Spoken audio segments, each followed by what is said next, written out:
Hey guys, Level Cap here. Today I'm going to be reviewing the new Giant's Shadow DLC, including the map, the new weapon, which is the grenade launcher crossbow. I'll be talking about vehicle balance, weapon balance, gadget balance, and some of the other changes made to the game, what I like, what I don't like, and what you might want to be aware of if you're getting into it. And before I go any further, I just wanted to mention that Origin PC is doing a pretty cool 5-day giveaway on their website right now, which is basically going to be for a bunch of pretty cool swag. Some of it is going to be really cool, some of it very expensive.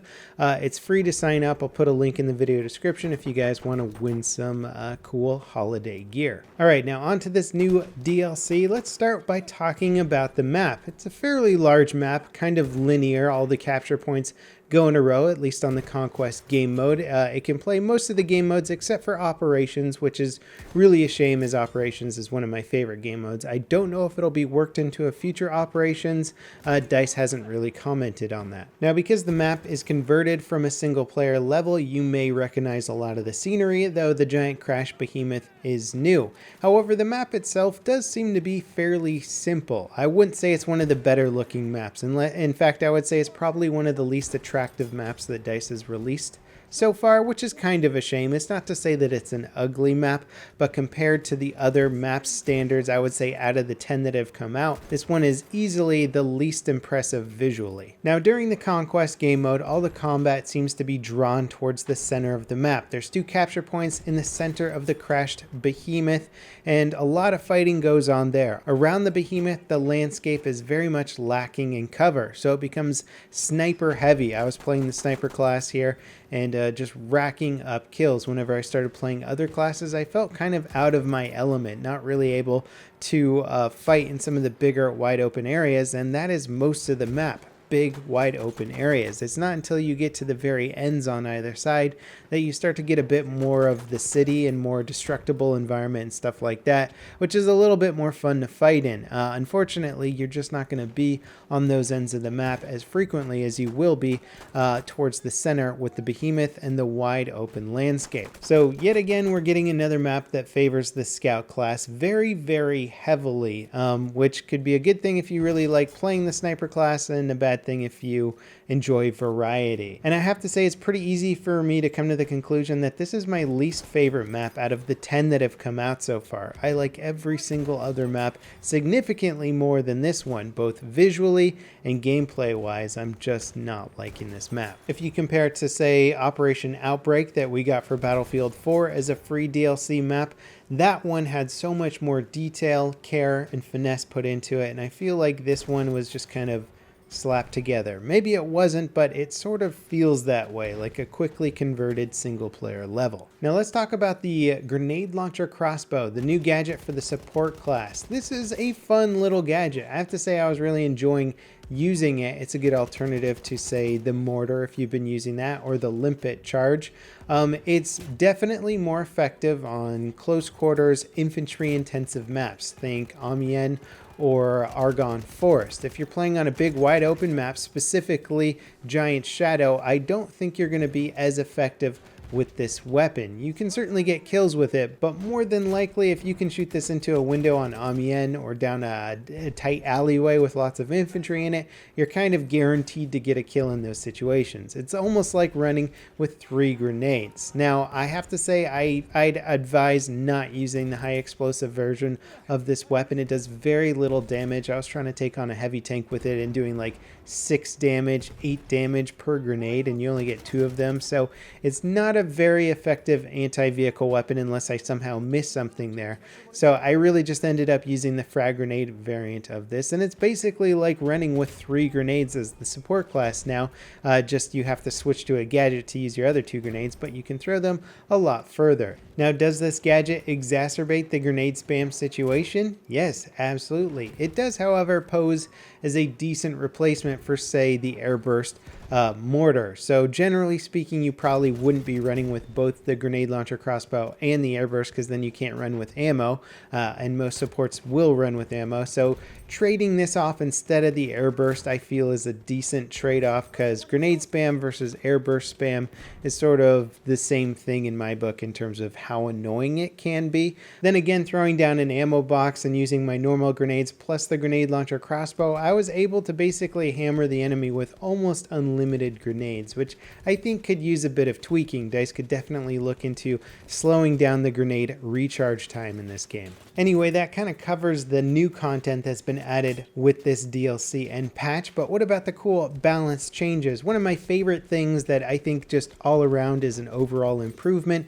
is all the plane balances when it comes to tail gunner damage being reduced slightly, having bombers take more damage from fighter aircraft, so fighters can now take down bombers, and generally they've updated the laggy netcode with aircraft. Before, I was rubber banding all over the place in aircraft, even though my infantry gameplay was flawless in comparison. That has now been ironed out. Flying in Battlefield 1 is so much fun right now. I'm sure there can be more changes and tweaks in the future, but at the moment this patch has done an amazing job for balancing out aircraft. Now when it comes to the tank side of balance, I think this patch has pushed us in the right direction. I don't necessarily disagree with anything DICE has done here. They've nerfed the heavy tank repair ability slightly. It's not like nerfed into the ground. I think the heavy tank is still incredibly good, and if you liked the heavy tank before, you'll still be good with it. You just might not be quite as survivable as you were before, which I think was just blatantly overpowered. It might still be overpowered. I haven't tested it out enough. Most of the tank balance, though, has come to the land ship, making that better. Allowing players to spawn in it has really helped. Getting gunners active in your tank and just making it a mobile spawn point for your team is really nice. I still think, though, that the tank hunter variant of this land ship is the only viable option, at least for me, because it's the only one that comes with the instant repair function, and that is just too good of a function. It beats out the other land ships because of that. So I think DICE needs to figure out a way to make the other loadouts of this tank a little bit more competitive. When it comes to weapon balance, machine guns pretty much universally have seen an upgrade. If you were liking any machine gun before, it's probably better now, which means that the bar is actually a very good weapon now. I enjoy the heck out of the bar.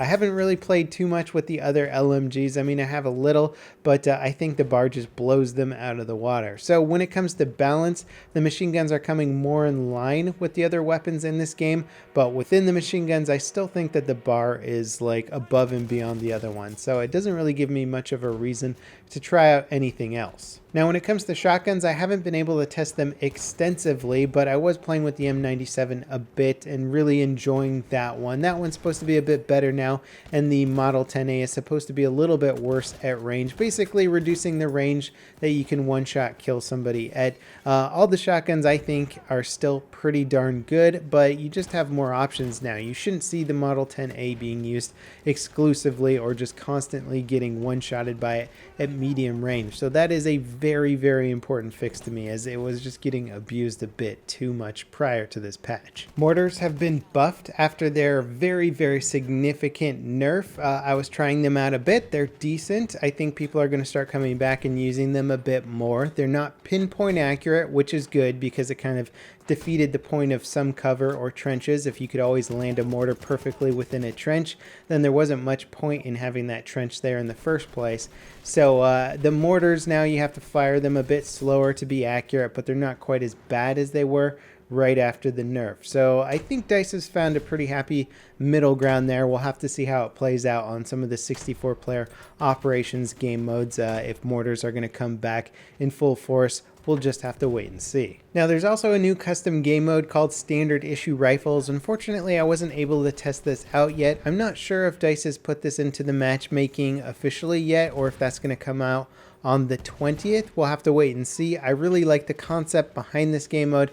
I just haven't been able to test it out yet. Now this patch has also introduced spectator mode, something that we've gotten in previous Battlefield games and has just been implemented in Battlefield 1. This one is significantly more powerful than our previous spectator modes, and I think DICE really worked with some of the community members to try and figure out how to make it good and how to appease different kinds of fans, whether you want to take cool cinematic video or thumb thumbnails or use it as a spectator cam for casting esports events. It seems like this has generally been a universal improvement to the spectator mode, and I'm looking forward to using it to get cool thumbnails for my videos. Now, one nerf that the community seems to be fairly sad about is the Martini Henry nerf, and I can understand why people would be upset. They've changed the body shot multiplier, so basically if you hit somebody in the arm, you're not going to get a one-shot kill with the Martini Henry anymore. And there's a pretty fundamental issue with this, in my opinion, in that if somebody's standing profile to you and you hit them in the arm,